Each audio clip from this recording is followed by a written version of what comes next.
সূরা মাউনের তাফসীরের মধ্যে জামালাইনের ভিতরে একটা ওয়াকিয়া নিয়ে আসা হয়েছে, একটা ঘটনা বর্ণনা করা হয়েছে। ঘটনাটি আল্লামা আবুল হাসান মাওয়ারদি ইলামুন নবুওয়া কিতাবের মধ্যেও উল্লেখ করেছেন।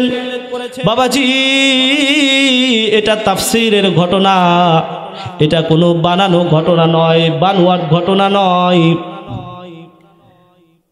কিছু ইয়াতীম ছিল, ওই ইয়াতীমের মা বাবা দুনিয়া থেকে চলে যায়। ইয়াতীমের মা বাবা দুনিয়া থেকে চলে যাওয়ার পরে বাবার যেই সকল সম্পদ আদি টাকা পয়সা ছিল, এই সকল টাকা পয়সা আবু জাহেলকে দিয়ে যায়।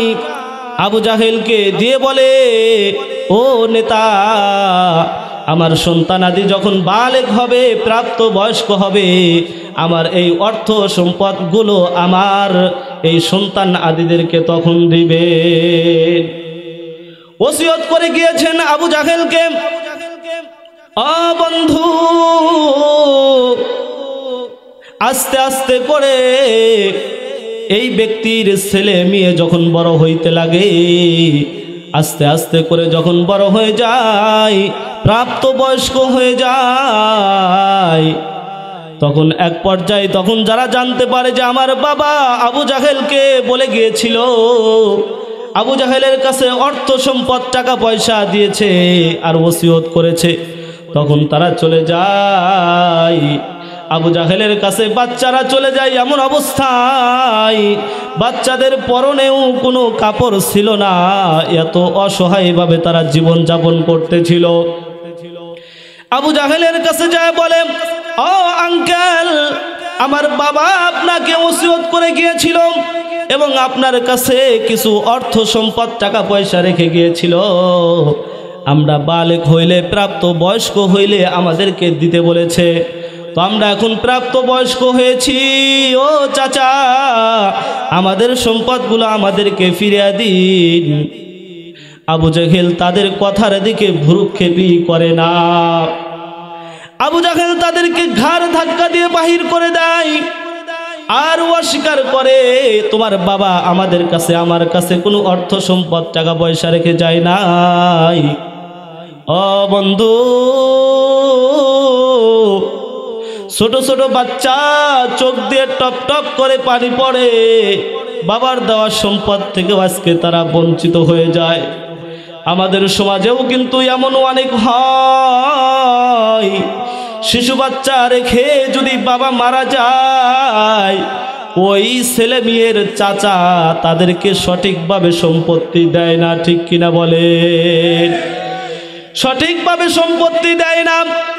আরো কিভাবে তাকে বঞ্চিত করা যাবে, কিভাবে তাকে নির্যাতিত করা যাবে, তার সম্পদ তো দেয় না, উল্টা তার উপরে নির্যাতন করে, জুলুম করে।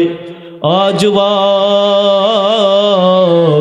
শুনে রাখো, দুনিয়াতে তুমি টাকা পয়সার মালিক হইবা, অনেক টাকার মালিক হইবা, জমিনের মালিক হইবা, কিন্তু পরকালে কিন্তু তোমার এগুলো জাহান্নামে যাওয়ার কারণ হয়ে যাবে। পরকালে কিন্তু তোমার আমল দিয়ে এগুলোকে পরিশোধ করতে হবে। যারা আল কাটে, আল জমির আল কেটে নিয়ে যায়, পয়গম্বর হাদিসের মধ্যে ইরশাদ করেছেন, যেই সমস্ত মানুষ আস্তে আস্তে করে নিজের জমির আলগুলো কেটে কেটে নিজের জমিটাকে বড় বানাইতে চায়, বেশি বানায়, আল্লাহ পাক রব্বুল আলামিন পরকালে এদের গলায় 7 জমিন ঝুলাইয়া দিবে আর বলবে, নে বান্দা, তোর কত জমির প্রয়োজন আছে, আজকে তুই নিয়ে যা। এই জন্য যুবক ভাই, যার হক তার কাছে সঠিকভাবে পৌঁছে দিতে হবে। আমি বলতেছিলাম, ওই 2 ইয়াতীম বাচ্চা আবু জাহেলের কাছে চলে যায়, কিন্তু আবু জাহেল তাদেরকে দূর দূর করে তাড়িয়ে দেয়। বাচ্চা দুটি রাস্তা দিয়ে যাইতেছিল আর কান্না করতেছিল। পাশেই কিছু মানুষ জুয়া টাস খেলতেছিল। আমাদের দেশে খেলেনি, বলেন খেলেনি? এইরকম টাস খেলতেছিল আবু জাহেলের কিছু বন্ধু। আবু জাহেলের বন্ধু কার মতো হবে? আবু জাহেল মার্কাই তো হবে। আবু জাহেলের কিছু বন্ধু পাশেই তাস খেলতেছিল। যখন দেখলো যে কিছু বাচ্চা, দুটি বাচ্চা কান্না করতে করতে চোখ দিয়ে পানি পড়ে আর রাস্তা দিয়ে যায়, তাদেরকে ডাক দেয় বলে, বেটা কি হয়েছে খুলে বলো। বলে যে আমার বাবা তো সম্পত্তি আবু জাহেলের কাছে দিয়ে গিয়েছিল, বালেক হইলে আমাদেরকে দিয়ে দেওয়ার কথা, কিন্তু আজকে যখন আমরা তার কাছে গেলাম তখন দূর দূর করে তাড়াইয়া দিল। ওই বন্ধুগুলো পরামর্শ দিল, শোনো তোমাদেরকে বলি, তোমরা সবাই গিয়ে মুহাম্মাদের কাছে অভিযোগ দাও, মুহাম্মাদের কাছে অভিযোগ করো, মুহাম্মাদকে গিয়ে বলো, ঘটনা খুলে বলো। মুহাম্মাদ এসে যদি আবু জাহেলের কাছে সুপারিশ করে তাহলে দেখবা আবু জাহেলের কাছে সুপারিশ করলে হতে পারে তোমাদের সম্পত্তি দিয়া দিবে, তোমাদের অর্থ পয়সা টাকা পয়সাগুলো দিয়া দিবে। বুদ্ধিটা কিন্তু খারাপ না, নাকি বলেন? কিন্তু মানুষগুলো কিন্তু ভালো না, যেই মানুষ সেই হিসাবে কিন্তু বুদ্ধি মিল খায় না, নাকি বলেন? কথা বলেন না কেন? আবু জাহেলের বন্ধু বুদ্ধিও কিন্তু আবু জাহেল মার্কা হওয়া দরকার, কিন্তু তারা বলল, সুপরামর্শ দিল, ভালো পরামর্শ দিল। আসলে একটা কথা আছে, সেটা হলো যে এই ব্যক্তিগণ যদিও সুপরামর্শ দিয়েছে কিন্তু তাদের ভিতরে ভিতরে খারাপ উদ্দেশ্য আছে। তারা আসলেই দেখতে চায় যে মুহাম্মাদকে যখন যে অভিযোগ করবে, মুহাম্মাদ যখন আবু জাহেলের কাছে এসে বলবে, সুপারিশ করবে, তখন আবু জাহেল তো মুহাম্মাদের সাথে ভালো আচরণ করবে না, মুহাম্মাদকে লাঞ্ছিত করবে, অপমানিত করবে, আর আমরা দূর থেকে এগুলো তামাশা দেখতে থাকবো। তাদের মূল উদ্দেশ্য হলো এটা, উদ্দেশ্য খারাপ। পরামর্শ ভালো হলেও উদ্দেশ্য খারাপ। এই ছোট বাচ্চা তারা তো কিছু বোঝে না, আবু জাহেলের সাথে আর মুহাম্মাদের সাথে কি সম্পর্ক। তারা আস্তে আস্তে করে হাঁটি হাঁটি পা পা করে মুহাম্মাদের কাছে যায়, বলে মুহাম্মাদের কাছে যা অভিযোগ দেয়, ও পয়গম্বর, আমাদের বাবা আবু জাহেলের কাছে কিছু অর্থ সম্পদ রেখে গিয়েছিলেন, আমরা প্রাপ্ত বয়স্ক হলে আমাদেরকে দিয়ে দিতে বলেছেন, কিন্তু আজকে যখন আমরা প্রাপ্ত বয়স্ক হয়ে গেলাম আমাদের সম্পত্তি আবু জাহেল দেয় না, আমাদের সম্পত্তি দিতে অস্বীকার করে। মুহাম্মদ সাল্লাল্লাহু আলাইহি ওয়াসাল্লাম সঙ্গে সঙ্গে বাচ্চাগুলোকে লইয়া রাস্তা দিয়ে হাঁটা শুরু করলো। হাঁটি হাঁটি পা পা করে আবু জাহেলের কাছে রওনা হয়ে গেল। এদিকে ওই যে কিছু দুষ্ট প্রকৃতির বন্ধু ছিল পাশেই, তারা তামাশা দেখতেছে আজকে কি হয়, দেখি মুহাম্মাদকে আজকে কেমনে লাঞ্ছিত করে। কিন্তু আল্লাহর কি কারিশমা, আল্লাহ যাকে সম্মান দেয় পৃথিবীর কেউ তাকে অসম্মানিত করতে পারে না, ঠিক না? আল্লাহ যদি মুহাম্মাদকে সম্মান দেয় আবু জাহেলও পারবে না, পৃথিবীর কেউ পারবে না, পুরা পৃথিবী মিলেও পারবে না। আল্লাহর পয়গম্বর হাঁটি হাঁটি পা পা করে আবু জাহেলের দিকে রওনা হয়ে যায়। আবু জাহেল যখন একটু দূর থেকেই দেখলো মুহাম্মদ ওই দুই বাচ্চাকে নিয়ে আসতেছে, আল্লাহ, আবু জাহেল সঙ্গে সঙ্গে মুহাম্মদ সাল্লাল্লাহু আলাইহি ওয়াসাল্লামকে সুস্বাগতম ওয়েলকাম জানানোর জন্য দৌড়ে চলে গেছে। নারায়ে তাকবীর! আল্লাহ কি কারিশমা! যে আবু জাহেল মুহাম্মদকে অসম্মানিত করার কথা, সেই আবু জাহেল মুহাম্মদকে ওয়েলকাম জানানোর জন্য, ইস্তেকবাল জানানোর জন্য, সুস্বাগতম জানানোর জন্য দৌড়ে চলে গেছে। দৌড়ে চলে যাইয়া মুহাম্মদকে সুস্বাগতম জানাইয়া এবার ডাক দেয়া বলে, রে ভাতিজা, তুমি কেন আসছো, কি কাজে আসছো বলো, তাড়াতাড়ি বলো। মুহাম্মদ সাল্লাল্লাহু আলাইহি ওয়াসাল্লাম ডাক দে বলে, ও চাচাজি, আমি শুনলাম বাচ্চাগুলো আমাকে বলল তাদের বাবা নাকি তোমার কাছে, আপনার কাছে অর্থ সম্পদ দিয়ে গিয়েছেন, ওসিয়ত করেছেন, আর তাদেরকে সেই অর্থ সম্পদ তুমি এখন দিতে অস্বীকার করতেছো, কারণটা কি? দ্রুত তাদেরকে অর্থ সম্পদগুলো দিয়ে দাও। এই কথা বলার সাথে সাথে, আল্লাহর পয়গম্বরের কথা বলার সাথে সাথে আবু জাহেল ডাক দে বলে, ও মুহাম্মদ, কোনো টেনশন নাই, তুমি কোনো টেনশন করিও না, আমি তাদের সমস্ত সম্পত্তি এখনো দিয়ে দিতেছি। আল্লাহু আকবার।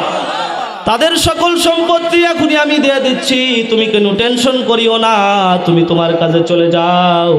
আল্লাহর পয়গম্বর সসম্মানে চলে যায়। এখন ওই যে দুষ্ট প্রকৃতির যারা তাস খেলতেছিল পাশে বসে, তারা চিন্তা করে কি হওয়ার কথা ছিল, কি হয়ে গেল।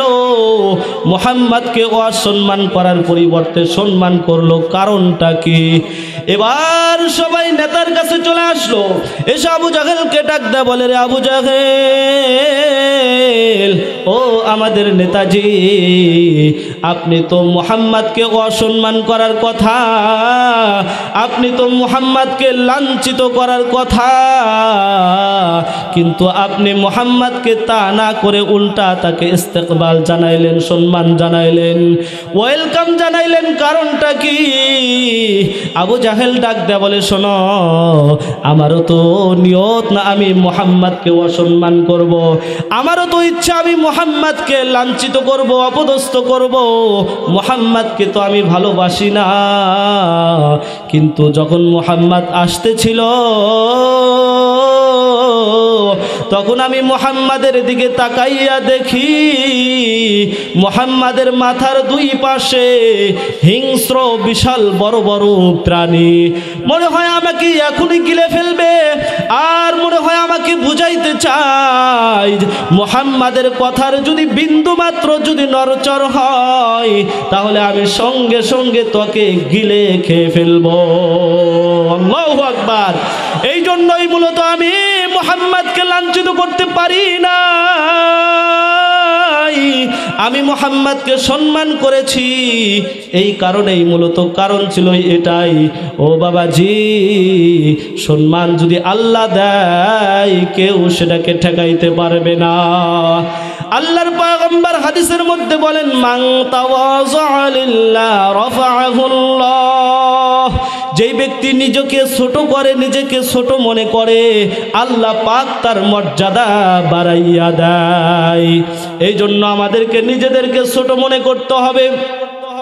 বাবাজিরা, বলতেছিলাম ইয়াতিমের হক, এই কথাটাই আল্লাহ পাক রব্বুল আলামিন সূরা মাউনের মধ্যে আবু জাহেলকে লক্ষ্য করে এই আয়াতগুলো নাজিল করেছেন।